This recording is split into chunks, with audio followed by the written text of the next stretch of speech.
ધોરણ 6 વિષય વિજ્ઞાન અને ટેકનોલોજી પ્રકરણ નંબર 10 ગતિ અને અંતરનું માપન। તો ગતિથી આપણે શું પરિચિત છીએ કે જો ગતિની વાત કરીએ તો આપણે કોઈ પણ પદાર્થ કોઈ અન્ય પદાર્થની સાપેક્ષે પોતાનું સ્થાન બદલે તો એ પદાર્થ ગતિમાં છે એમ આપણે કહી શકીએ। આપણે ઘણીવાર વાતો કરતા હોઈએ છીએ કે પેલા ભાઈ તો ગાડી છે 100ની સ્પીડે ચલાવે છે, મારું બાઇક તો 80ની સ્પીડે ચાલે છે। તો આ ગતિની વાત થઈ। તમે દાખલા તરીકે ટ્રેનની અંદર મુસાફરી કરો છો અને કોઈ વૃક્ષ પોતાની જગ્યા ઉપર સ્થિર છે પણ તમારી ટ્રેન પોતાનું સ્થાન બદલે છે, તો એવા સંજોગોમાં આપણે કહી શકીએ કે આપણી ટ્રેન એ ગતિમાં છે, એટલે કે તમે પણ ગતિમાં છો। તો કોઈ એક પદાર્થની સાપેક્ષે જ્યારે અન્ય કોઈ પદાર્થ પોતાનું સ્થાન બદલે તો એને કહેવામાં આવે છે ગતિ।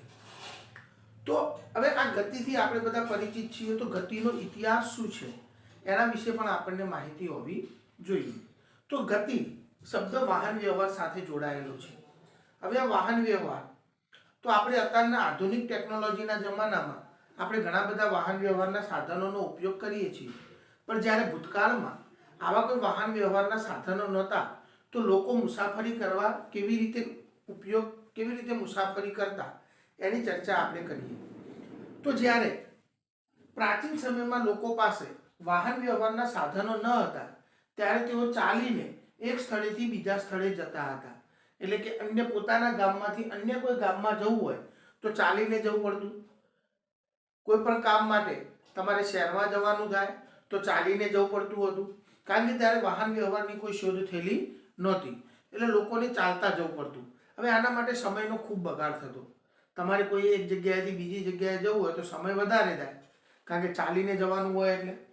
તો જે સમયમાં વાહન વ્યવહારના સાધનો ન હતા એ વખતે લોકો ચાલીને એક સ્થળેથી બીજા સ્થળે જતા। ત્યાર અને જળમાર્ગ દ્વારા એટલે કે પાણી દ્વારા હોડીનો ઉપયોગ કરી અને એક સ્થળેથી બીજા સ્થળે અવર જવર કરતા।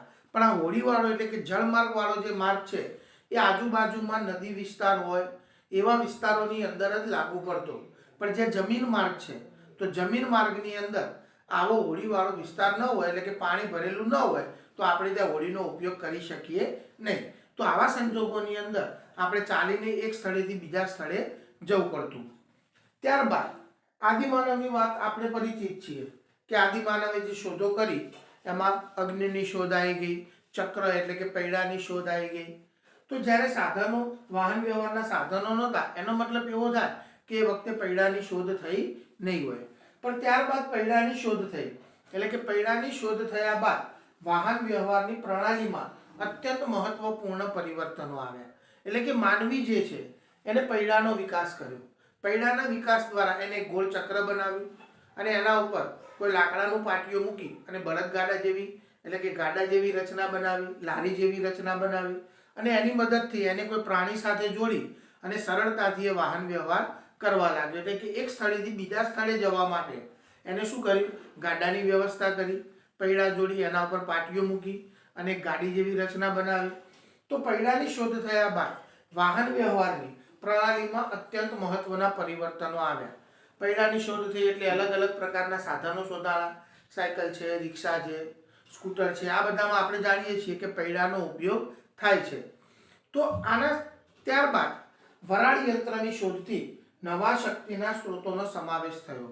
હવે વરાળ યંત્રની શોધ આપણે સૌ જાણીએ છીએ કે જેમ્સ વોટે કરી હતી કે જેમ્સ વોટ એક દિવસ ચા બનાવી રહ્યા હતા અને ચા બનાવવા માટે એમને કિટલી જે છે એને ચૂલા ઉપર મૂકી અને ત્યારબાદ એમને કિટલીનું જે આગળનું નાળચું હોય એની અંદરથી વરાળને બહાર આવતી જોઈ, તો એમને એમ લાગ્યું કે અહીંયા હું બૂચ મારી દઉં તો એમની જગ્યાએ એમને કપડાનો એક ડૂચો ભરાવી દીધો, કિટલી ગરમ થઈ, થોડો સમય થયો એટલે કિટલીની ઉપરનું જે ઢાંકણ હતું એ ઢાંકણ હવામાં ઉછળ્યું।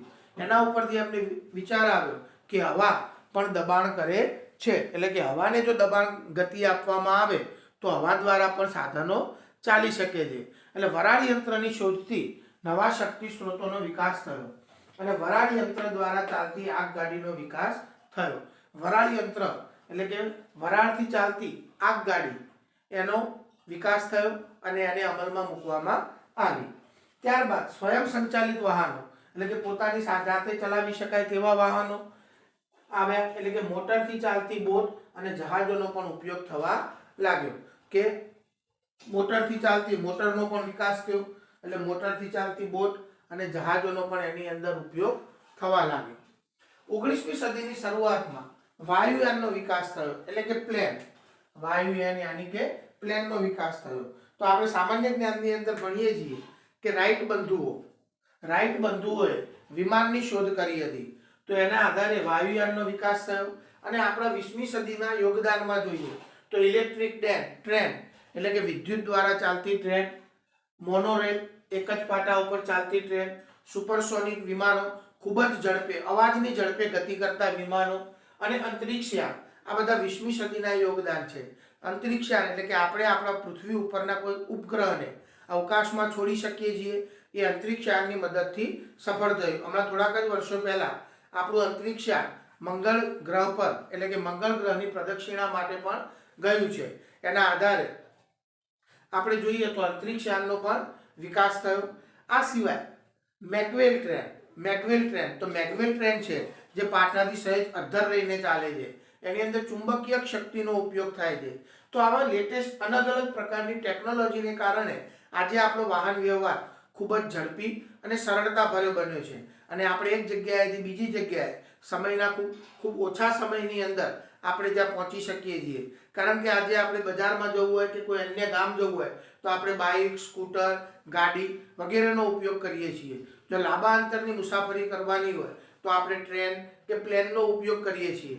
તો આ બધા સાધનોને પરિણામે આજે આપણો વાહન વ્યવહાર એટલો ઝડપી બની ગયો છે કે આપણે ટૂંકા સમયની અંદર કોઈ પણ જગ્યાએ પહોંચી શકીએ છીએ. પણ પહેલાના જમાનાની અંદર માની લો અત્યારે તમારે પાટણથી મુંબઈ જવું હોય તો તમે 10 કલાક કે 12 કલાકની અંદર પહોંચી જાઓ છો.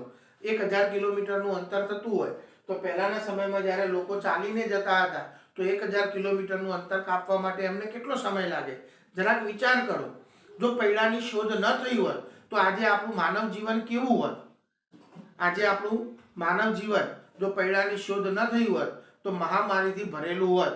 એટલે કે આપણે કોઈ પણ કાર્ય સરળતાથી અને ઓછા સમયમાં કરી શક્યા ન હોત. પણ પૈડાની શોધ થવાને કારણે આપણને વિશિષ્ટ પ્રકારના સાધનો મળ્યા અને સાધનો દ્વારા આપણે અલગ અલગ પ્રકારના સાધનો બનાવ્યા અને એના ઉપયોગ દ્વારા આજે આપણા કામ આપણે ઝડપથી કરી શકીએ છીએ.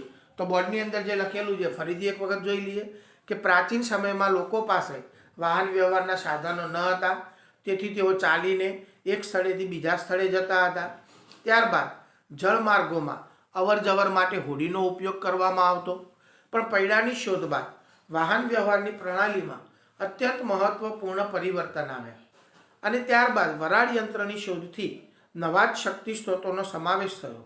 વરાળ યંત્ર દ્વારા ચાલતી આગગાડીનો વિકાસ થયો. ત્યારબાદ સ્વયં સંચાલિત વાહન આવ્યા અને મોટરથી ચાલતી બોટ અને જહાજનો ઉપયોગ થવા લાગ્યો. જ્યારે 19મી સદીની શરૂઆતમાં વાયુયાનનો વિકાસ થયો. ત્યારબાદ ઇલેક્ટ્રિક ટ્રેન, મોનોરેલ, સુપરસોનિક વિમાનો અને અંતરિક્ષયાન એ આપણને 20મી સદીના યોગદાન એટલે કે 20મી સદીમાં આપણને મળેલી મહત્વપૂર્ણ શોધો છે. તો સૌપ્રથમ તો બોર્ડની અંદર જે લખેલું છે એનો સ્ક્રીનશોટ લઈ લેજો જેથી તમને એની નોંધ કરવામાં ઉપયોગિતા થઈ શકે.